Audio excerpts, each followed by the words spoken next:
Bendiciones, mi nombre es Nadia Melissa Carranza, pertenezco al segundo año en el Instituto Bíblico Sinaí y este es mi video de exposición acerca de la carta de los primeros a los Corintios. Primeramente comenzaré diciendo que el autor de esa carta es el apóstol Pablo y está dirigida a la iglesia en Corintio.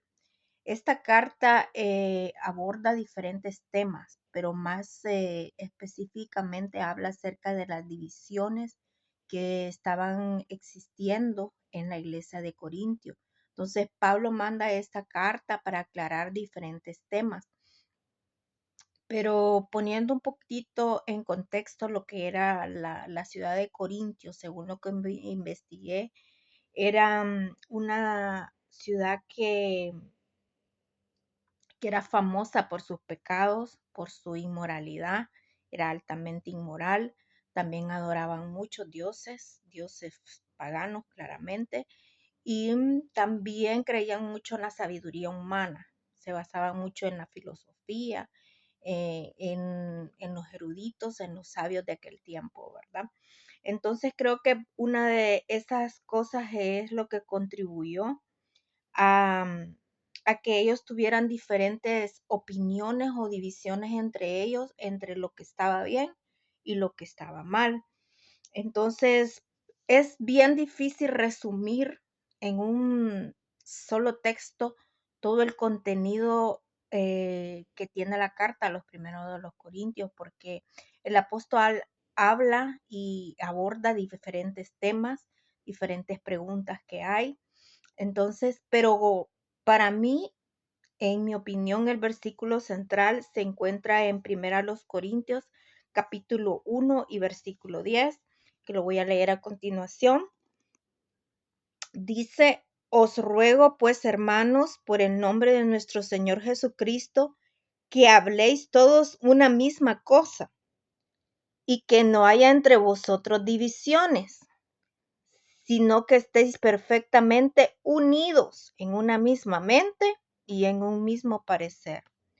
Una de las razones más fundamentales por las que Pablo escribe esta carta es a causa de esto. Diferentes divisiones, diferentes conflictos, diferentes opiniones que habría en la iglesia de Corintio. ¿Por qué digo esto y por qué me baso en este versículo? Bueno, primero no voy a abordar todas las divisiones que habían, pero sí algunas de las que consideré yo que me llamaban más la atención, ¿verdad? Porque todas son importantes. Entonces, habían diferentes opiniones y pleitos entre ellos. Y una de las cosas que quería mencionar, es que ellos estaban muy divididos en cuanto a lo que era la sabiduría, tal vez por el ambiente en el que vivían, incluso los pleitos que habían entre ellos, las divisiones que pudieran haber o discrepancias que habían entre ellos, en lugar de resolverlos entre ellos como hermanos cristianos, los llevaban a tribunales donde jueces incrédulos estaban resolviendo estos conflictos. Entonces, ahí estamos viendo esa división que había entre los cristianos, buscando primeramente más la sabiduría humana que la sabiduría depositada en hombres que estaban dentro de la congregación que podían ayudarles a resolver esos problemas. Esta es una de las divisiones que habían en ellos, en la congregación. Eh, También por eso es que digo que el texto de Primera de los Corintios, capítulo 1 y versículo 10, es fundamental porque allí Pablo dice que todos hablaran una misma cosa, que todos estuvieran unidos en una misma mente y en una misma forma de pensar. Pero realmente eso no estaba ocurriendo. Ellos estaban divididos y también estaban divididos al grado de empezar a decir que yo soy de Apolos, yo soy de Pablo, yo soy de Cristo. Entonces, esto es una muestra clara de que había desunión entre ellos, que había división, pues porque ¿cómo podían decir que eran de hombres? Como si ellos fueran seguidores de hombres, o como le dice Pablo, ¿acaso fue Pablo o fue Apolos el que murió o por el que ustedes fueron bautizados? Entonces, claramente no era así.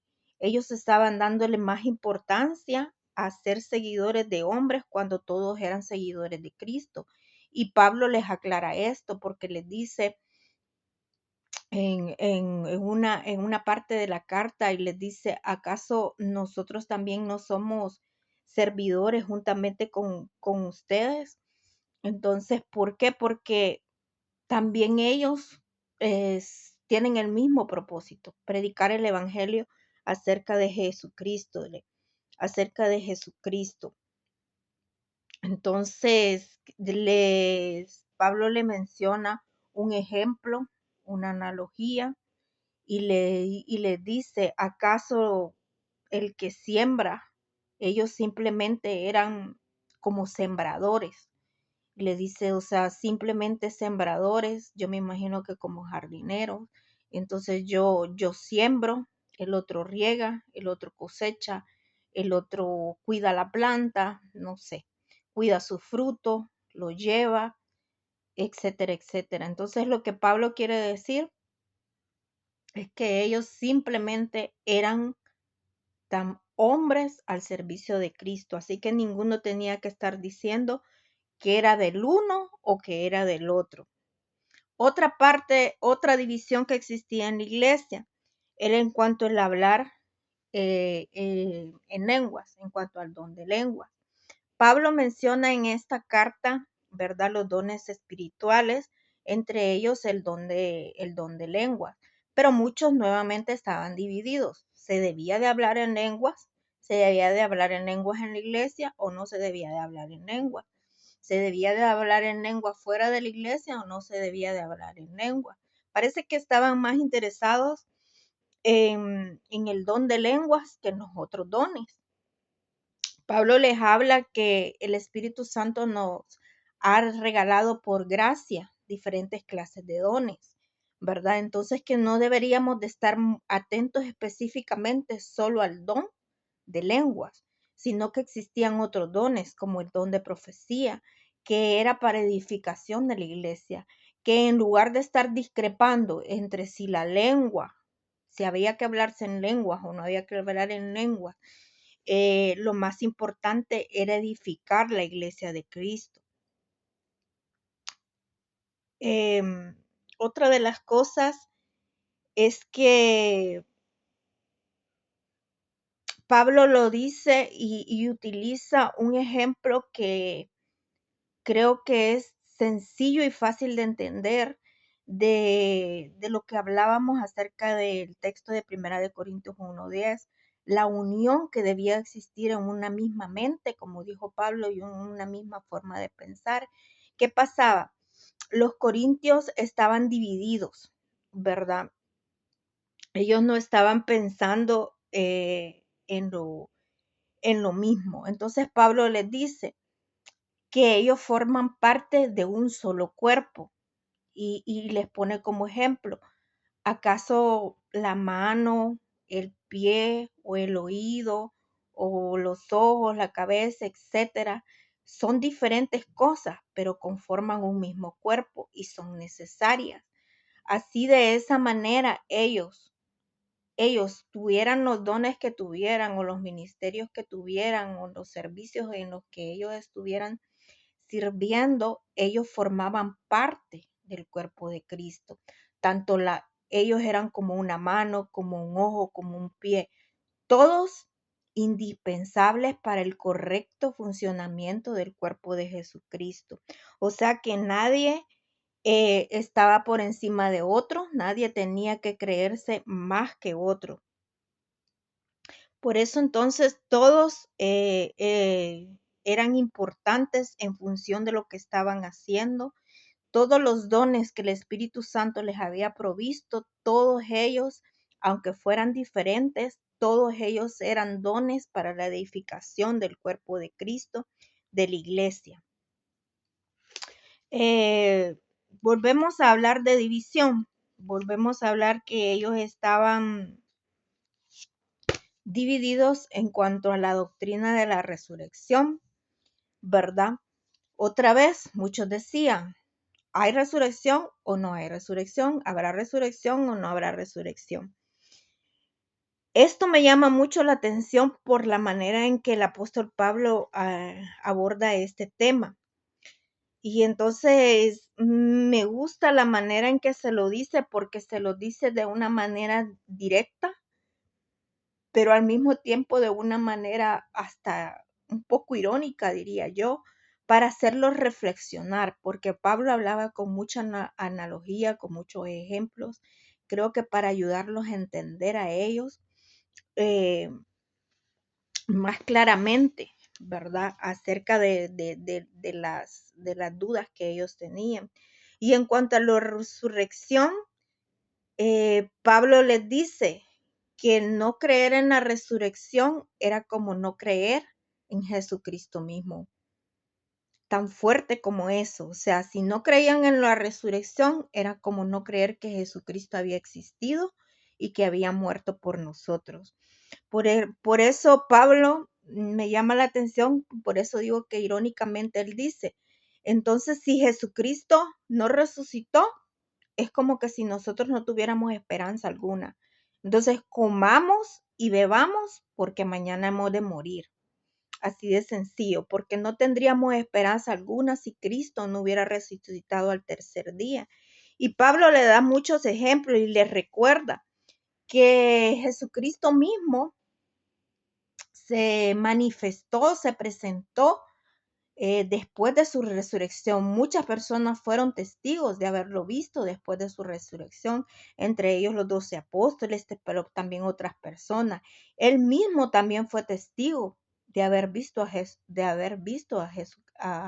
Jesucristo. De hecho, él se llama como un abortivo, pero no en el sentido de aborto como lo vemos hoy día, sino como el sentido de una persona nacida fuera de tiempo. O sea, me pienso que Pablo se refiere a que pues él no estuvo entre los 12, ¿verdad? Sino que más tarde fue llamado, ¿verdad? Y fue perseguidor de la iglesia. Por eso él se llama así como nacido fuera de tiempo. ¿Qué pasa con esto? Entonces, dice también, Pablo lo explica de una manera analógica también, nos dice que así como la semilla crece, como se planta, perdón, una semilla, ¿verdad? Esta no siempre queda siendo semilla, es transformada, crece a planta. Y no es lo mismo también el cuerpo de un pez que de un ave. Así de esa manera explica un poco el tema de la resurrección, de que el cuerpo con el que se muere, pues ese muere, ¿verdad? Pero en la resurrección, ese cuerpo sería nuevamente eh, ¿cómo se dice? O sea, sería transformado de manera idéntica, ¿verdad? Pero no sería claramente el mismo cuerpo, sino que sería transformado a un cuerpo diferente. Entonces, así explica Pablo la discrepancia que había en cuanto a la resurrección. Otra de las cosas de la que habla Pablo es de otra de las divisiones que había, nuevamente, división, es en cuanto a los alimentos sacrificados a ídolos, si estos se debían de comer o no se debían de comer. Entonces, Pablo dice de manera sencilla, en resumen, que si esto es causa de tropiezo para alguien o para ellos mismos, entonces es mejor no hacerlo. Y hasta él mismo se pone de ejemplo, que muchas veces él tuvo que callarse o ser débil para el débil por no ser causa de tropiezo a otros. Entonces mejor dijo, si no lo quieren, Si no les parece hacerlo, mejor no lo hagan y no sean causa de tropiezo a otras personas. Otra de las divisiones, nuevamente otra división, era ver si la mujer debía de cubrirse con un velo la cabeza o no, o si la mujer tenía la autoridad para poder enseñar en la iglesia. De manera resumida también Pablo explica esto y les dice que, bueno, primero, según investigué porque no entendía esto, es que era que muchas mujeres en la ciudad de Corintio se rapaban la cabeza, tenían el pelo corto y esto era señal de que ellas practicaban la prostitución. Entonces, quizás alguna de estas mujeres que se había convertido a Jesucristo, entonces era mejor que se taparan con un velo, porque el velo en aquel tiempo era como una representación de ser sumisos a la autoridad presente. Entonces, Pablo hace referencia a eso, que también el pelo le sirve como de velo a la mujer, ¿verdad? Pero que si es necesario que la mujer se cubra, pues que se cubra su cabeza para así, me imagino yo, no ser confundida como o que vea que está sujeta a autoridad y que ya no pertenece a una antigua vida inmoral, ¿verdad? Y en cuanto a la autoridad también, ¿verdad? Que respeta la autoridad, porque aunque la mujer, no sé si parece que algunas mujeres también tenían como que en aquel momento, en aquel tiempo, como que causando o haciendo alboroto, hablando de más. Esta es una de las cosas que según investigué se creen y por eso es que Pablo le dice, o sea, que la mujer mejor se calle, ¿verdad? Y que, ¿cómo se llama? Es el hombre, porque definitivamente es el hombre quien tiene la autoridad principal dentro de la iglesia, porque así como dice, el hombre fue creado directamente por Dios y la mujer fue creada para el hombre, ¿verdad? Entonces, quien debe de asumir la autoridad principalmente en la iglesia es el hombre, ¿verdad? Entonces, esto explica mucho de las cosas de las que mayormente eh, Pablo habla es acerca de eso, de todas ese tipo de divisiones que hay en la iglesia, pero también aborda diferentes temas. Por ejemplo, uno de los temas que aborda es el hombre que está en fornicación, ¿verdad? Cometiendo fornicación con la esposa de su padre. Entonces, inmediatamente Pablo les dice, remuevan a aquel hombre de entre ustedes. ¿Por qué? Porque Pablo les dice, y nuevamente utiliza un ejemplo y dice, así como un poco de levadura fermenta la masa, entonces ellos debían de castigar a aquel hombre, ¿verdad? Por su pecado. Y entonces sabemos que ciertamente un poco de levadura hace que la masa crezca. Entonces, si ellos seguían permitiendo que aquel hombre estuviera en pecado dentro de la congregación, esto fomentaría la inmoralidad dentro de la iglesia y entonces sería como una levadura que pudiera crecer y traer más problemas a la congregación de Corintios. Por eso es que Pablo directamente les dice que eso no debe de ser permitido y por eso también les vuelve a recordar cosas en cuanto a la inmoralidad sexual. También de manera resumida habla de los matrimonios, cómo estos deben de ser, cómo debe de actuar el esposo, cómo debe de actuar la esposa y también cómo deben de actuar los matrimonios aunque alguno de los dos no sea creyente, ¿verdad? Definitivamente la carta es muy extensa y, y muy rica en conocimiento, mucho que entender y analizar. Sin embargo, una de las cosas en las que quiero concluir, que es muy importante, según mi opinión y mi análisis, es de lo que habla Pablo, es en el amor. Y esto me hace recordar lo que dijo el mismo Jesucristo, que uno de los mayores mandamientos en los que se resumía toda la ley era amar a Dios por sobre todas las cosas, ¿verdad? Entonces, Pablo nos da en esta carta un ejemplo de cómo es el amor verdadero, de qué características tiene el amor verdadero, y nos dice que lo más importante para nosotros debería de ser el amor, porque el amor nos mantiene unidos. ¿Y de qué clase de amor hablo? Sin duda alguna del amor a nuestro Dios, del amor a nuestro Señor, del amor a Jesucristo, a nuestro Dios Padre, Hijo y Espíritu Santo, ¿verdad? ¿Por qué? Porque si nosotros amamos a Dios, nosotros vamos a querer hacer lo que es correcto, lo que le agrada a Él. Así que eh, sea lo que esté pasando, o lo que estaba pasando en Corintio, entonces Pablo les recuerda, ¿verdad?, que deberían de mantenerse unidos en amor.